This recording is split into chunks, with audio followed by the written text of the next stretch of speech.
Magandang gabi sa inyong lahat. Ako po itong muli, si Misyonaryo LNK na bumabati sa inyo ng napakagandang gabi. At sa video na ito, kung kayo ay nakikinig sa oras mismo na ito, sa oras pong ito ay mayroon pong bagyo sa ngayong October 24, 2024. Sana po tayo po ay mag-ingat, sana tayo po ay maging safe sa ating mga bahay, sa ating lugar na ating tinitirahan, pati na rin ang ating mga kasambahay. So, sa oras na ito mga kapatid ay pag-uusapan natin kung tama ba ang inuorasyon natin sa ating mga kagamitan o ang mga orasyon na binabanggit natin sa ating mga pagbubuhay espiritual. Unang-una kong tatalakayin ay ang pagsasalita ng salitang Latin o wikang Latin at kung tama ba ang paggamit natin ng salitang Latin o yung mga orasyon na ating binabasa ay Latin nga ba. Unang-una, ang salitang Latin, ang wikang Latin ay nababahagi sa napakaraming mga bersyon, actually yan. Pero ang dalawang Latin na usual na ginagamit ay ang ecclesiastical Latin o yung church Latin o liturgical Latin na sinasabi nila ay isang klase ng Latin kung saan ang kagamitan nito ay upang talakayin ang Kristyanismo at ang mga kaalaman ng Kristyanismo, yung mga liturgy, yung teolohiya, ang administrasyon ng simbahang Katoliko at iba pa. So pag sinabing ecclesiastical Latin, yan ay ang Latin na mas nakakonsentrate mga kapatid sa kaalaman ng simbahan. Pag yung classical Latin naman, yun ay ang tinatawag nilang literary Latin na ito ang ginamit ng mga manunulat noong panahon ng Imperyo Romano at noong Roman Republic. So ito ay noong 75 ito yung mga panahon pa ng 75 BC hanggang sa 3rd century AD na late Latin. So yan ang usual na ginagamit ngayon ay ang classical Latin. Yan yung ginagamit na pati sa mga parte ng medisina ay ginagamit pa rin ang classical Latin. Pati nga sa scientific name, mga kapatid, ay kagamit-gamit pa rin ang salita o wikang Latin. Ngayon, kaya ko nasabi na tama ba ang Latin na ating binibigkas? Unang-una sa lahat mga kapatid ay nakakakita ako ng mga orasyon na wala namang kabuluhan. Gumagamit sila ng Latin kuno pero hindi naman siya Latin. Ang mga ito kasi mga kapatid ay isang forma ng tinatawag nilang pig Latin or bastardized Latin. So bibigyan ko kayo ng isang klase ng orasyon na minsan ay hindi naman wala sa wisyo, halimbawa yung isusulat mo daw sa papel, lalagay na ng agwa bendita, tapos ilalagay sa tubig ni inumin, o yung geratam, hindi naman siya Latin halimbawa yung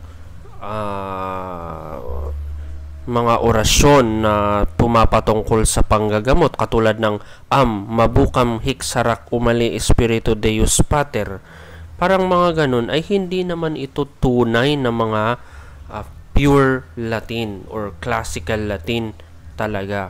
Halimbawa, yung gamot daw sa sakit ng ulo na orasyon, di ba? Itatem urapchip urkop iresumad iremurim iremurum lamarat laum ampik mi belgayim Jesus exemenera o Deus Filius. May mga ibang mga salita dito na Latin, ngunit kung yung ilalagay sa grammatical sense ay wala siyang ibig sabihin. Ibig sabihin, walang kwenta yung inorasyon mo. Halimbawa, may sakit sa ulo yung bata, tapos inorasyon mo sa kanya, itatem urapchip urkom iresumad iremurim iremurum rum lumarat laum ampik mi belgem Jesus exemenera Deus Filius. Wala naman pong ibig sabihin yun ano naman po ang magiging resulta nun kapag ginamot mo yung isang bata? Hindi siya napagana. Bakit? Dahil ito ay walang kwentang orasyon. So, mga kapatid, hindi naman kailangan na sa wikang Latin natin gamitin ang orasyon yung kung tayo ay nanggagamot. Unang-una sa lahat, ang Panginoon ang gumawa ng mga wika. At ang Latin, mga kapatid, ay salitayan ng mga Romano na in fact yan ay yung salitang ginamit ng mga namarusa sa Panginoong Yesus. So hindi totoo yung sinasabi nila na ang Latin daw ay makapangyarihang salita. Unang-una, ang Latin ay nabuo lamang noong panahon na ng mga Roman Empire. Mas nauna pa yung mga Shang Dynasty ng China. At ang gamit nila ay salitang Chinese, Mandarin Chinese at that time. So, paano mo masasabi na ang Latin ay makapangyarihan? Mas nauna pa ang Chinese, mas nauna pa ang Hebrew, nauna pa ang Aramaic. So, mas makapangyarihan pa yung Aramaic kung kalumaan lang ang pag-uusapan. Ang salitang Latin ay isa lamang sa mga napakaraming mga salita na maaari mong usalin ang orasyon. Pwedeng Tagalog o Filipino, Halimbawa, merong isang bata na nagkasakit, sakit sa ulo. Gusto mong gamutin bilang manggagamot. Iuorasyon mo ba ay Latin? Hindi na kailangan, mga kapatid. Pwede mo namang sabihin na, Panginoon, sa pamamagitan ng iyong banal na kamay, sa pamamagitan ng iyong makapangyarihang kamay, Panginoon, pagamutin mo ang batang ito, maalis sana ang kanyang sakit ng ulo, upang sa gayon ay kanyang maalala ang kapangyarihan mo at kanyang itaas ang iyong pangalan kapag siya ay napagaling. Panginoon, kayo po ang nakakaalam ng mabuti at masama. Kayo po ang nakakaalam ng mabuti para sa batang ito. Pagalingin niyo po siya, Panginoon, sa pangalan ng Panginoong Hesus na aming tagapagligtas. Amen. Yan ay isang klase na ng orasyon, mga kapatid. Hindi naman kailangan na sabihin nyo pa yung iresumad, iremurim. Yung mga yan hindi nyo rin naman naiintindihan, mga kapatid. Aminin man natin o hindi yung mga lamorot, laum, ampik, mebel. Yung mga yan ay mga salitang bastardized Latin, mga kaibigan, mga kapatid. Hindi na natin kailangan pang, alam nyo, ito baka sabihin nyo, ang plastic ko naman at gumagamit ako ng Latin sa mga videos ko, ang mga Latin na inyong nababasa na ginagamit ko, ay yan naman ay mayroon talagang meaning. I-translate nyo man yan, ay mayroong meaning. Halimbawa, gusto ko ng proteksyon mula sa Panginoon, sasabihin ko, Pater noster, Dominus Deus noster, queso benedicite facinum hoc in manu mea, ab omni malo ingenium metuiatatur, in omnibus adversis memone, et salvo me fac, este omnis rogamus, in nomine Jesu Christi Salvatoris nostri. Amen. O parehas din yun, itatagalog mo lang yun, Panginoon na aming Diyos, Panginoon na makapangyarihan sa lahat. Inyo po sana kaming basbasan sa oras na ito, na sa pamamagitan ng iyong kapangyarihan kami ay maalis at mai-adjust sa mga masasamang mga loob, sa mga may mga masasamang balak, ay iligtas mo po kami sa pangalan ng Panginoong Hesus na aming tagapagligtas. Amen. Yun po ang ibig sabihin nun, mga kapatid. Hindi na tayo dapat pa na para bang mga kung sino-sino dyan na gumagamit pa ng Latin, mali-mali naman. Hindi naman ako sa nagpipinpoint ng nagpipinpoint ng iba dyan, pero sinasabi ko lang sa inyo na sana tayo, mga kapatid, ay maging maingat sa pagsasalita ng mga katulad niyan, salitang Latin, kasi kung hindi natin talaga nalalaman ang mga meaning ng mga binabanggit, inuusal nating orasyon, ay maaaring ito pa ang ikapahamak natin.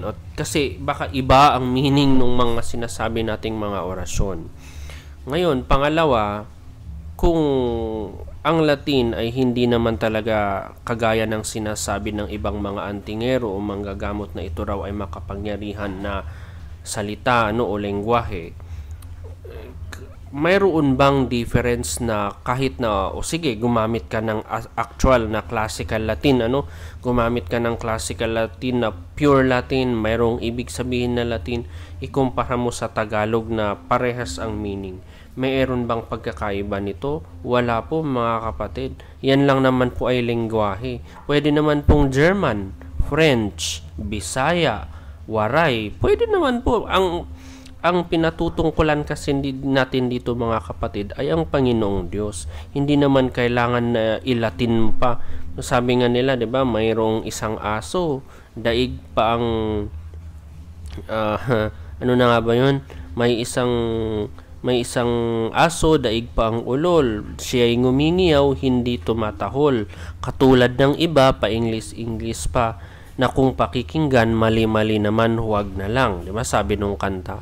So, ganun din naman po ang logic nun sa atin bilang mga nag-e-spiritual. Palatin-latin ka pa, hindi mo naman pala naiintindihan yung ibig sabihin ng Latin mo, huwag ka nang mag-Latin, kapatid. Mag-Tagalog ka na lang, sa mother language mo. Kung ikaw po ay taga Cebu, edi Cebuano po ang gamitin nyo. Parehas. Same.